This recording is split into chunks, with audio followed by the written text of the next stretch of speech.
Hello guys! Magandang araw! Tara, recess na! Kabataan, si Jesus ang kalakasan. Kabataan, si Jesus paglilingkuran. Para sa ating food for the soul ay basahin natin ang 2 Timothy chapter 4 verse 7. I have fought a good fight, I have finished my course, I have kept the faith. Fighter.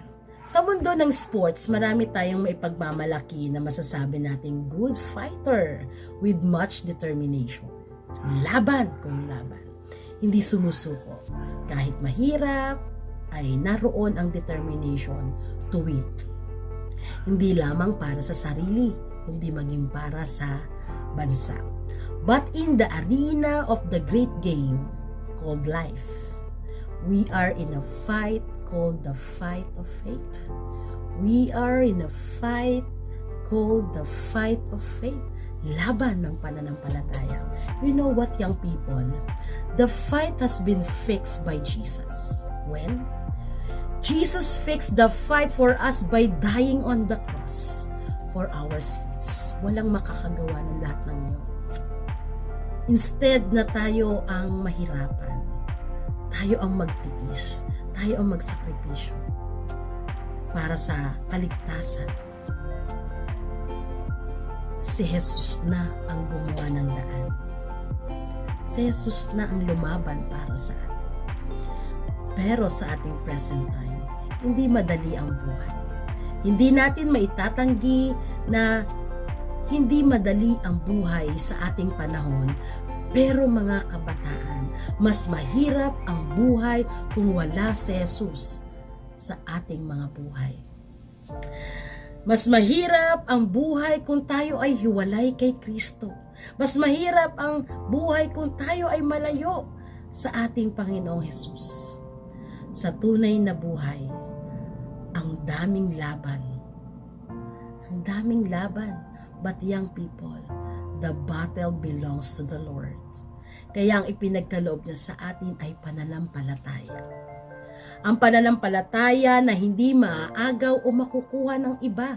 Ang pananampalataya natin sa Panginoon ang tanging susi upang anumang battle sa ating buhay ay naroon yung kabutihan, ay magiging mabuti, may katarungan, may kapanatagan sa ating pakikipaglaban at hindi laban na bayolente, kundi laban na punong-puno ng kapanatagan at pag-asa. At kung mananatili tayo, kung tayo ay mananatiling tapat sa ating pananampalataya sa Panginoon, may pag-asa. May pag-asa at buong loob tayo na matatapos natin ang anumang takbuhin. Hindi natin alam kung hanggang kailan. Ngunit sa pananampalataya, may pag-asa na matatapos natin ang takbuhin. Ibig sabihin, mga kabataan, dumating man ang huling pintig ng ating puso, dumating man ang huling oras ng ating buhay dito sa mundo, wala tayong aalalahanin. Wala tayong pagsisisihan sa magiging kalagayan ng ating buhay sapagkat ang pananampalataya ang nananahan sa atin. Ang pananampalataya ay nananahan sa atin. Young people, keep the faith.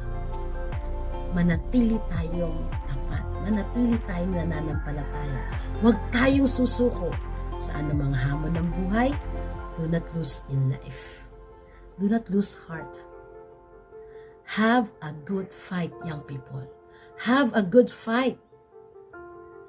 Huwag kang susuko sa anumang laban ng buhay because you have already won. Panalo ka na because of Jesus Christ. Panalo na tayo, panalo ka na sa kapangyarihan ng ating Panginoong Yesus. Mga kabataan, sa kapangyarihan ng ating Panginoong Diyos, sa anumang takbuhin ng buhay, panalo ka na. Keep the faith. Tayo manalangin. Panginoon, napakaganda at napakalaking biyaya ang ipinaalala mo sa amin. Hindi po namin maitatanggi na mahirap ang buhay. Walang madali. Ngunit sa inyong kapangyarihan, punong-puno kami ng pag-asa. Sa pamagitan ng pananampalataya, napupuno kami ng pag-asa, ng kapanatagan. At nagkakaroon kami ng inspirasyon upang magpatuloy. Salamat po Panginoon sapagkat sa inyong biyaya kami ay tagumpay. Sa inyong kapangyarihan kami ay may buhay. Kaya't salamat sa dakilang pag-ibig mo sa amin. Kaya't sa oras na ito, pinagkakatiwala ko po sa inyo Panginoon ang kalagayan ng mga kabataan sa anumang pangailangan nila sa buhay. Sa pangailangan financial, sa pangailangan kagalingan, sa pangailangan pisikal, sa pangailangan emotional, sa pangailangan magpalago ng kanilang mental health. Lord, papagtagumpayin niyo po ang mga kabataan ito. Ipagkaloob niyo po nawa ang kanilang pangailangan ayon sa inyong kahabagan, sa inyong kagandahang loob. Kaya kami ay nagtitiwala na palalakasin niyo po ang pananampalataya. Empower the faith of these young people. Let them keep the faith na nagmumula sa inyo. At nawa sa araw-araw ng kanilang buhay, sa lahat ng kanilang kinakarap, maging sa mga oras na ito, ikaw ang magtagumpay sa kanilang buhay at magtagumpay sila sa inyong kapangyarihan. Salamat po. Salamat po Panginoong Hesus sa biyaya ng pag-asa, sa biyaya ng kapayapaan, sa biyaya ng pag-ibig mo sa amin. Kaya't i-bless niyo po ang mga kabataang ito sa kanilang pag-aaral, maging sa mga nagtatrabaho, sa lahat ng kanilang mga pangarap, mga hangarin. Mangyari po nawa ang iyong dakilang kalooban sa kanilang mga buhay. At ito po ang aming panalangin sa tanging pangalan lamang ni Jesus. Amen and amen. Young people, nawa ay naging blessing sa inyo ang devotion natin ngayon at sama-sama tayo tuwing Friday ng hapon na mag-recess. God bless everyone. Kabataan, si Jesus ang kalakasan. Kabataan, si Jesus paglilingkuran. Si Jesus paglilingkuran. Si Jesus